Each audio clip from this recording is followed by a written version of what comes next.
Noli, akala ko umuwi ka na. Ginagawa mo dito? Hindi eh. Gusto ko rin marinig yung sasabihin niya eh. Di ba yun naman yung gusto natin?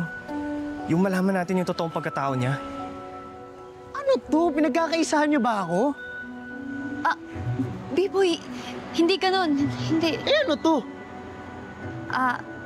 Ano kasi, B-boy, gusto ko lang sanang malaman kung wala ka talagang tinatago. Pero walang kinalaman dito si Noli. Di ba sabi ko sa'yo, umuwi ka na? Ayaw kita mapahamak. Eh, wala naman akong tiwala kay B-boy eh. Napaka-chismoso mo. Teacher ka pa naman. Huwag mong ibahin yung usapan. Noli, tama na. Eh, hindi mo naman kami masisisi. Bigla ka na lang sumulpot dito sa Bukang Liwayway. Wala nga kami alam tungkol sa'yo eh. Eh, paano kung masamang tao ka pala? Tigil ka na! Noli, B-boy, pwede ba? Ano ba kayo?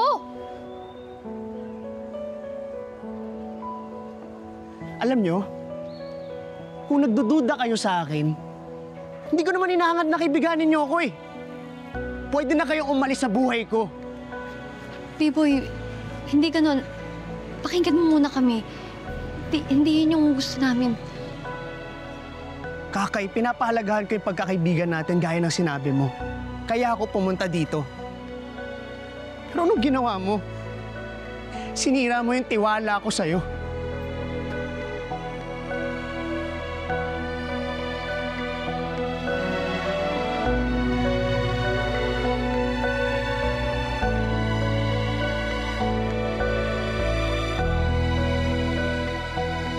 B-boy, sandali! B-boy!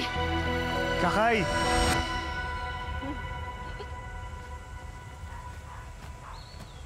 Hey, Mars, ingat!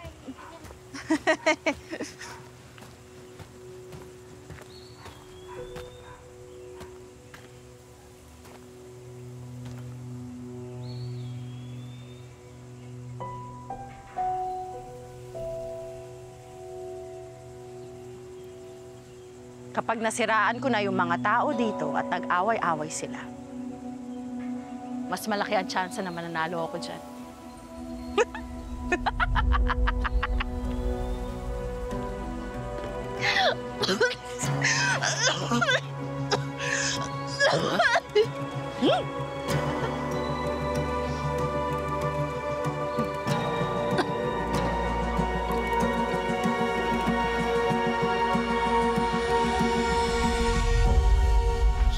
Sinuswerte ka nga naman. Chismoso talaga ng lalaki. Napaka-chismoso. Ang lalaking tao. Napaka-chismoso. Kalam naman.